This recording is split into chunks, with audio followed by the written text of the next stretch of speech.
Okay, so we're here now, part 2 of the video, and my hair looks a little bit... Oh, God, like a cowlick, I can't get rid of it. Well, right by there, look at it. My hair's too short though, it's good though, so I don't mind now. So, part 2 of the video of MoRonica and Toye Dickhead. We're going through the actual brief they've done, and we only got it basically into 3 pages yesterday because of how long the document is, and they just babble on for nothing. So, we're going to start off with this. After the allegations go viral, VM weaponizes his fanbase and issues a self-serving statement, trying to spin the narrative in his favour. Again, he didn't. Following the release of Dragon Ball Super Broly, VM immediately inserted himself into the online discussion by posting online statements responding to the allegations and recruiting his fan base to attack his accusers. He says on nearly every single video, just ignore it, let it carry on, just let them do what they want. But again, though, like I was saying in the Marchi videos, this is what these lawyers do. They're going to try and make the other person look as bad as they possibly can. In fact, his first order of business was to sound the call to arms for his fans group, the Risen Bull Rangers, by personally asking them to combat the negative stories that were flooding the internet and to do whatever you can to counter all these lies and negativity. So with that one there, they just started posting great stories about VM. So this person, this lawyer basically is saying all these great stories about this man, all the things he's done to help people, they're horrible. But these things he's done which are bad are great. That's how he's making it sound. And it just carried on, saying he publicly issued a Twitter apology to his followers on January 20th to address years of rumours about this. He minimised the allegations because he comes from an affectionately expressive family with such displays are commonplace. Again, we have seen things as well when Sony, when they took over Funimation, they implied a no-hugging kind of thing. Don't do this, don't do that. It's this whole culture that's going on of, oh, don't touch me, don't do this, don't hug me, oh, get away, and all that kind of thing. And I've grown up where literally, if it's someone I've known for ages and they're my friend, I give them a hug or whatever, if it's one of my girlfriends, I hug them, give them a kiss on the cheek or whatever. With my mates, the guys, I give them a hug or whatever. I say, yeah, nice one, mate, see you later. But this, the way that they're saying is literally what VM was doing to all these people were horrible. And you have seen people now, celebrities, literally not going anywhere near people and all that kind of stuff. You got Keanu Reeves, who's taking photos of people. He's got his arms there, but he's not even touching them. Because you're going to get people saying, oh, he done this to me. Right, okay, you got any evidence? Yeah, look, he's giving me a hug. Oh no, a hug. Shocker. Anyway, carrying on. I don't know why I've done that. Anyway, so, the apology fails, the allegations keep coming, and numerous articles outline what many people have known for years. Thing is, though, all these articles, which they actually state below, so as Polygon, IO9, all these, they don't like VM anyway because they're all friends with people who are in MoRonica and Jimmy's circle. They all kind of know each other and they're all kind of friendly. So that's exactly what happened there. We saw it. And it goes on, Anime News Network, exactly which are the people that we don't like because they did an interview with VM and they cut out all the interview that was nice and they just left in all the crap. And said, yeah, this is our interview, this is exactly what he said. And they were taking excerpts from different things and putting it with different questions.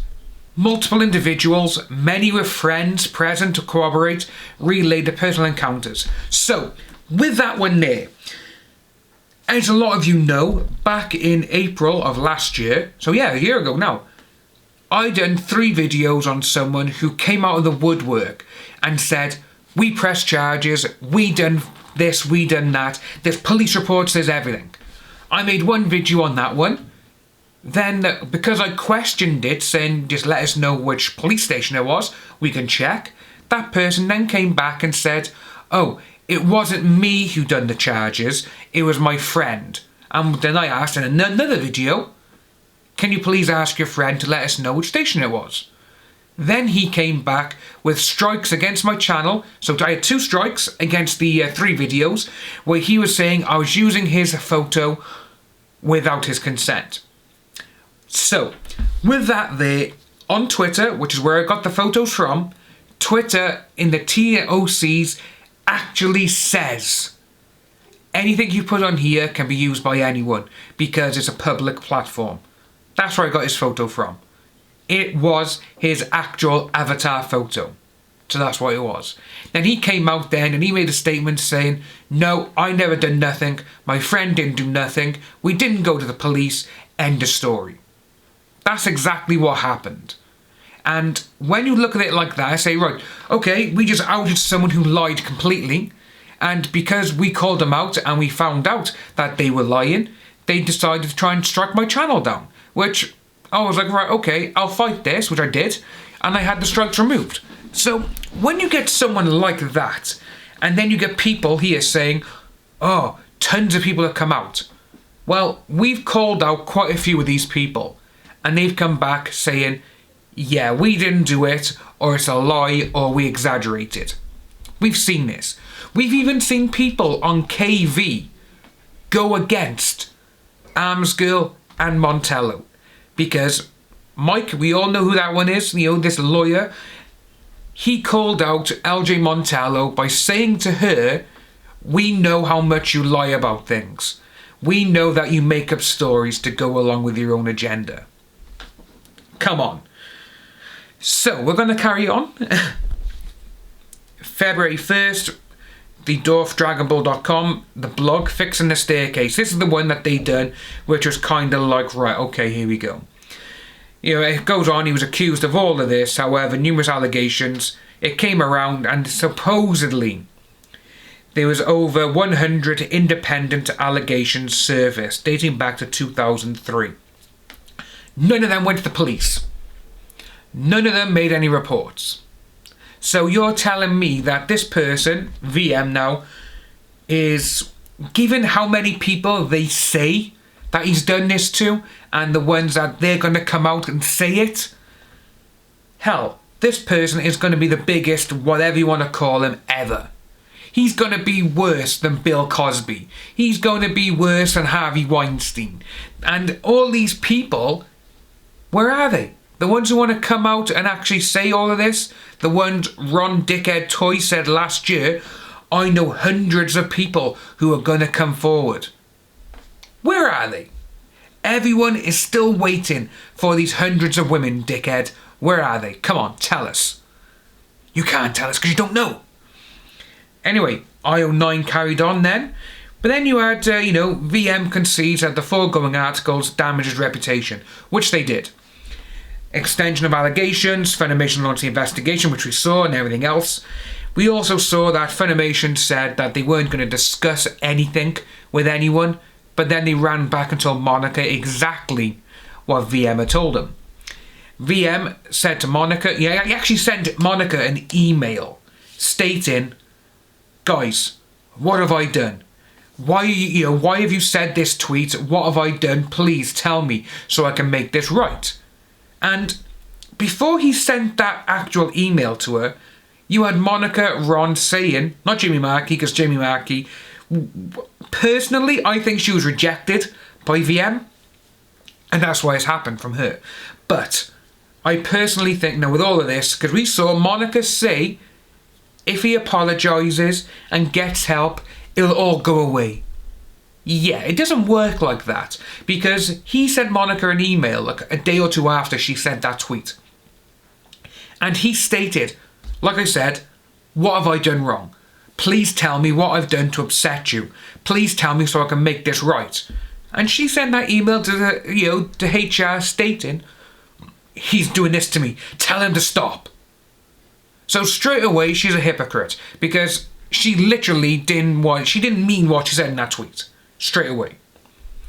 So, VM accuses her of liars. Rial recounted her own personal experience with him from a convention in 2007, explaining that her experience was true and that she came forward to corroborate other women's similar stories. And it's kind of funny with that there because supposedly VM done every single thing to all these people, hundreds of people, the exact same way. But their stories keep changing.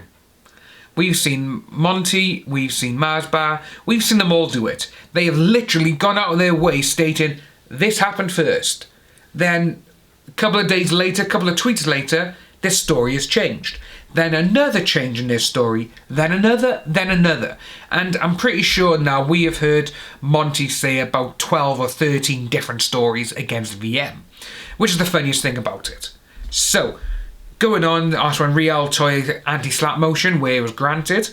So the record is repellent with evidence from countless sources describing similar experiences. First of all, where's all this evidence? They're going to say, oh, well, it's the affidavits. Well, one of the people who's done an affidavit, you can't trust them because they're medically diagnosed as a paranoid schizophrenic. That's one.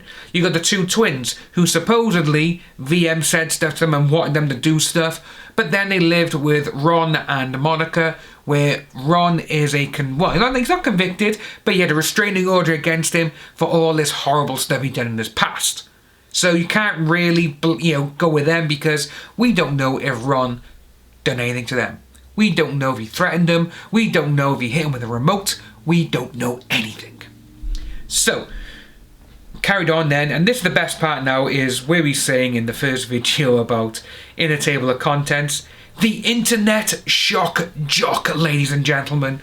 He injected himself into the controversy and raises over 257 grand to fund his lawsuit. So, perhaps there is no clearer evidence of VM's status as a public figure and the retaliatory nature of the lawsuit than the online campaign created by his fans to fund the lawsuit.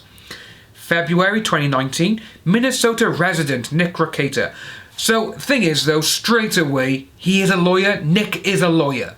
But they're not going to call him a lawyer because they don't want it to seem that VM has a lawyer helping him. They don't want that because shock jock sounds better and the guy is just an internet personality. That's exactly what they're doing with that, and that's annoying because he is a lawyer, so call him one. He worked his ass off to become a lawyer. Grant him that, come on. So, Nick contacted him to express support for the voice actor's situation and set up a GoFundMe campaign to pay for the lawsuit, as well as bloggers, corporations, and pseudo-anonymous keyboard warriors. So, this is where they start calling it the GoFundMe war chest. So, more than 257 grand in order to help Vic kick back. This fund is set up for V's legal defense fees. There are many possible defendants going on, from boring bloggers to multi-million, even multi-billion dollar corporations, which is very, very true. So, it was time to do all this and say, it's not a war chest, because I want to know if Monica and Dickhead set up their own GoFundMe for this, would they call it a war chest then? I certainly would, because they've called the one that VM has got a war chest. So that's basically, it's exactly the same thing. So that would be their war chest, but they would probably say, oh, it's our funds. It's, people are helping out. It's charity. That's exactly what they would say. So, carried on. So VM tried to use the war chest and the threat of a lawsuit as leverage. No, he didn't, because he wasn't trying to silence them. He was just telling us, he just wanted to do is say, no, you are wrong. Why are you lying about me? This is exactly what it all is. But again, like we were saying, for the past couple of videos, this is exactly what these lawyers do. Gearing up for a legal social battle, unless Rial has kept quiet. No, he never said that. He never wanted them to keep quiet. He wanted them to tell him what has happened and how we can make things right. You had them say, go and get help. No, because we have seen what has happened. We have seen a community tell someone who literally didn't do anything wrong, and he apologised, which he didn't have to, and they all jumped on him anyway. That's exactly what would happen if VM apologised. It's not going to happen. It doesn't work out like that. They knew exactly what they were doing when they started all of this. They knew. We've even seen that with Monica, that jealousy is a part of what's going on, mostly because, she, in a deposition video, she even says, I was the main star, my name wasn't on the cover, but his was. That's jealousy, pure and simple. He sells videos. You don't. Right, we are going to stop the video by here because we are coming into 16 minutes again. I don't really want to do longer videos because, well, longer videos are a bit boring. So we're going to finish by here. And again, we've only literally gone through 6 pages. But again, link is below. I'll probably do one more video, maybe 2 on this document, and then I'll leave the link below so other people can look into it themselves. So if you are new to the channel, please like and subscribe, hit that notification bell for future updates, and I'll see all you wonderful people soon.